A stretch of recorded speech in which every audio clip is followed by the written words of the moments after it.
Hey guys, so we have been talking about political parties and we have been talking about the Constitution, specifically powers given to Congress in the Constitution, powers, enumerated powers and then implied powers. And it's important to know the difference in those, and we're going to get more into that, right now. Today we're going to talk about that.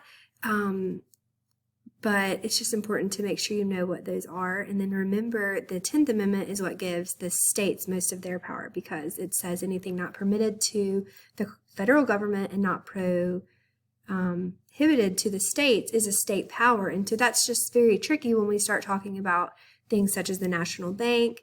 And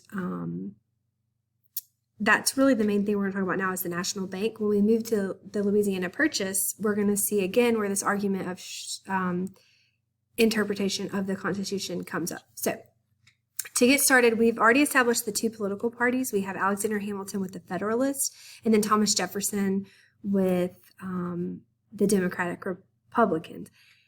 And so they don't agree on the basis of government. Alexander Hamilton believes that government, the federal government specifically, should be large and should have a lot of power. And then Thomas Jefferson believes that the power of the country is in farmers, that farmers are the backbone of America. And so another thing they disagree on is that Alexander Hamilton has loose interpretation of the Constitution, while Thomas Jefferson has strict interpretation. And what that means is that Alexander Hamilton believes that if you base it on the enumerated powers of Congress, for example, the power to tax, that is an enumerated power, that is a power given to Congress in the Constitution.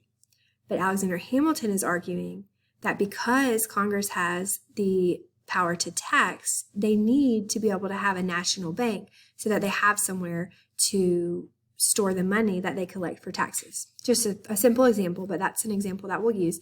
And so he says, because we have the power, think of the necessary and proper clause. It's necessary and proper for us to fulfill our duties of taxing. In order to do that, we need to be able to have a national bank.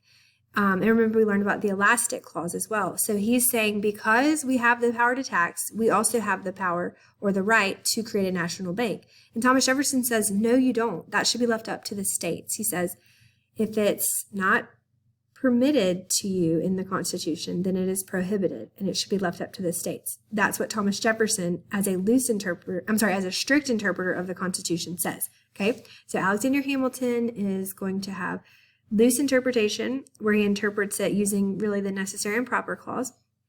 And then Thomas Jefferson, with his strict interpretation, is if it's not in the Constitution, it's not a power given to the federal government. So that's their really big difference. It's going to be interesting, though, when we move to the Louisiana Purchase, because Thomas Jefferson is going to kind of switch sides, and he's going to become a loose interpreter of the Constitution because it meets the needs, of his presidency when he needs to purchase the Louisiana Territory from Napoleon, from France. But we'll talk about that later. It's not going to come until the beginning of the 1800s, but something interesting to keep in mind, how he switches sides. Some other things that Alexander Hamilton wanted to do that we've learned about. He wanted to, it's something known as assumption. He wanted to assume all of the state's debts to where the federal government would take that on. And that was something that he really believed in.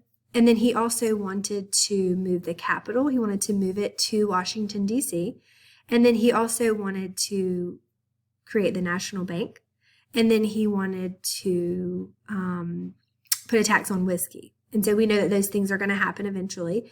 There's going to be some disputes and disagreements, and eventually those things are going to happen. And so he's going to fight for that. And that's where we kind of have the different sides of, where they don't agree on exactly the authority and the power of the federal government and what the federal government can do at the time period. So that's kind of where we are. That's what we've been talking about. We are getting close to finishing up this chapter or this section in this time period. And we'll go into more detail as we move forward. But for right now, we have, identified the terms, enumerated powers, implied powers, cabinet, revenue. We've identified those things, those vocabulary words, and now we are applying them to what we are learning. And then we have established the two political parties, the need for that, the rising of the political parties. We've talked about loose interpretation of the Constitution, strict interpretation of the Constitution, Alexander Hamilton, Thomas Jefferson. We've also learned about James Madison and, his ideas, his thoughts on these things. And that's really where we are for now. That's where we're going to stop, is just to kind of take all of this in, break it down, and think about it more and what it means for the future of such a young country at this time period. So stay tuned. We'll be moving forward. In a few days, we'll be moving forward to the next lesson. So just make sure you're paying attention and keeping up with your notes.